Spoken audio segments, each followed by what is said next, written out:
अस्सलाम वालेकुम।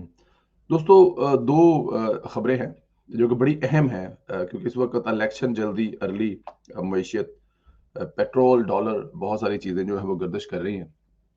मेरे जैसे कुछ दोस्त उन खबरों को गलत-मलत ट्विस्ट भी कर रहे हैं। लेकिन 2 बड़ी अहम खबरें हैं। एक खबर ये है कि पीटीआई के जो 123 अरकान हैं, उनमें से अक्सरियत को हुकूमती इत्तेहाद ने जिनमें शहबाज शरीफ, आसिफ अली जरदारी और मौलाना फजल रहमान ने बहुत सारे लोगों को मना लिया है कि वो इस्तीफ़ा नहीं देंगे। ये एक बहुत बड़ी खबर है। अगर वो इस्तीफ़ा नहीं देते जो एक तादाद अच्छी खासी तादाद बताई जा रही है, वो इतनी तादाद बताई जा रही है कि हुकूमती इत्तेहाद के साथ अगर वो मिलकर सदर आरिफ अलवी को फ़ारिग करने के लिए वोट देंगे तो सदर आरिफ अलवी फ़ारिग हो जाएँगे। तो इमरान खान के लिए ये एक बहुत बड़ा धचका होगा जो कि अवाम में जा रहा है और नए इलेक्शन के लिए कह रहा है और वो ये कह रहा है कि मेरी पार्टी पूरी की पूरी जो है वो इस्तीफे दो चुकी है और हम लोग इलेक्शन चाहते हैं। तो जब उसकी एक बड़ी तादाद पीटीआई की इस्तीफे नहीं देगी और वो हुकूमती इत्तेहाद को सदर आरिफ अलवी के खिलाफ घर जाने के लिए वोट देगी तो ये इमरान खान के लिए एक बहुत बड़ा धचका होगा। क्योंकि अगर ये हुकूमत अपनी मुद्दत पूरा करना चाहती है तो इसको 2 चीज़ें करनी बहुत ज़रूरी हैं। एक तो वो जो अगले फ़ेज़ में मैं आपको बताऊँगा जो ख़बर भी है और दूसरा आरिफ अलवी को घर भेजना बहुत ज़रूरी होगा।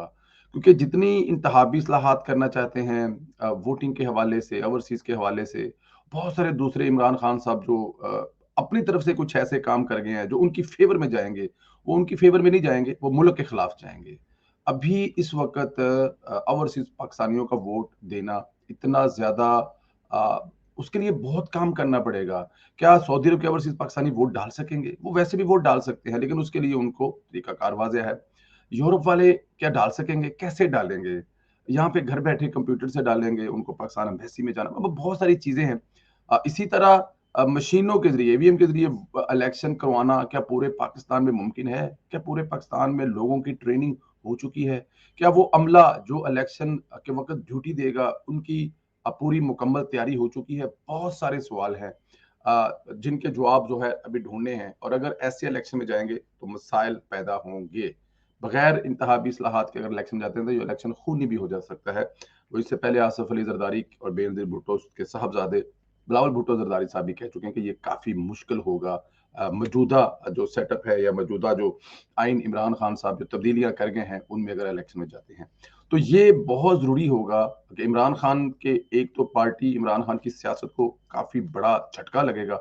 अगर उसके 123 अरकान में से बहुत बड़ी तादाद में लोग अगर अ हुकूमती इत्तेहाद को वोट देते हैं और सदर आरिफ अलवी घर चले जाते हैं और हुकूमती इत्तेहाद का अपना एक सदर आता है, जो भी नीचे से कानून जाएगी समरी वो फ़ौरन साइन होके वापस आ जाएगी, वरना वही होगा जो अभी पिछले गवर्नर साहब और इस वक़्त मौजूदा जो सदर करके गए हैं। दूसरी बहुत बड़ी खबर ये है और उस खबर पे डिपेंड करता है, उस उन मुज़ाकरात पे डिपेंड करता है कि हुकूमत अपनी मुद्दत पूरी करेगी। वो है कि दोहा में मुज़ाकरात हो रहे हैं, आईएमएफ के साथ। इसहाक डार साहब ने लंदन में बैठकर तमाम तर इंतज़ामात कर लिए हैं और आईएमएफ को बावर करवा दिया है कि आपको आपके पैसे मिलेंगे। वो हम जहाँ से भी दें, ये हमारा प्रॉब्लम है। जहाँ से रेवेन्यू इकट्ठे करें, ये हमारा मसला है। आपका मसला ये नहीं है कि हम बिजली की कीमत बढ़ाएँ और गैस और तेल की कीमत बढ़ाएँ, ये आपका मसला नहीं है। आपको आपके पैसे चाहिए, वो मिलेंगे, वो हम देंगे। लेकिन ये शर्तें ना लगाएँ कि हम लोग इसको यहाँ से कट करें क्योंकि इस वक़्त अवाम के ऊपर बोझ डालना डायरेक्ट क्योंकि तेल का बोझ जो है वो रिक्शे वाले से लेके, स्कूल वाले से लेके, काम वाले से लेके, स्कूल जाने वाले से लेके एक सनअतकार से लेकर एक मोची, लोहार, तरखान हर बंदे पे डायरेक्ट पड़ता है। तो वो ये कह रहे हैं कि हम इसको बढ़ाएँगे, लेकिन अपने तरीके से आपको टैक्स देंगे।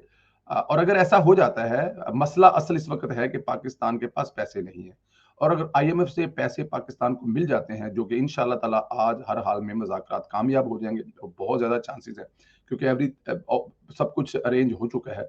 तो उस सूरत में पाकिस्तान की मौजूदा हुकूमत अपना वक़्त भी पूरी करेगी और उसको इलेक्शन में जाने की ज़रूरत भी पेश नहीं आएगी।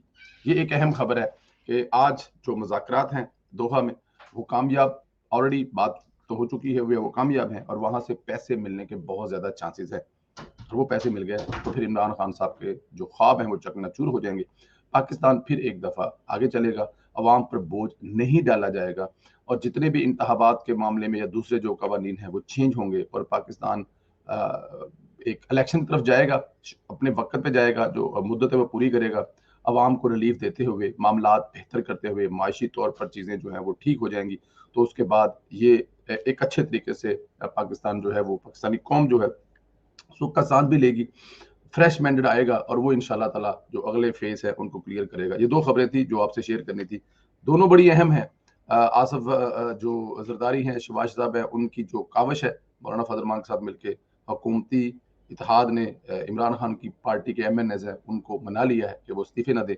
और दूसरा IMF के साथ जो मुज़ाकरात आज दोहा में हो रहे हैं उनमें बहुत ज़्यादा चांसेस हैं कि पाकिस्तान अपने अहदाफ पूरे कर लेगा। जो पाकिस्तान की ज़रूरत है वो पैसे मिल जाएंगे और फिर ये तमाम मसाइल इस वक्त जो जा रहे हैं वो चाहे डॉलर हों, चाहे वो तेल हों, गैस हों, वो हल हो जाएंगे। अपना ख्याल रखें, मुझे इजाज़त दें। खुदा हाफिज़ दोस्तों।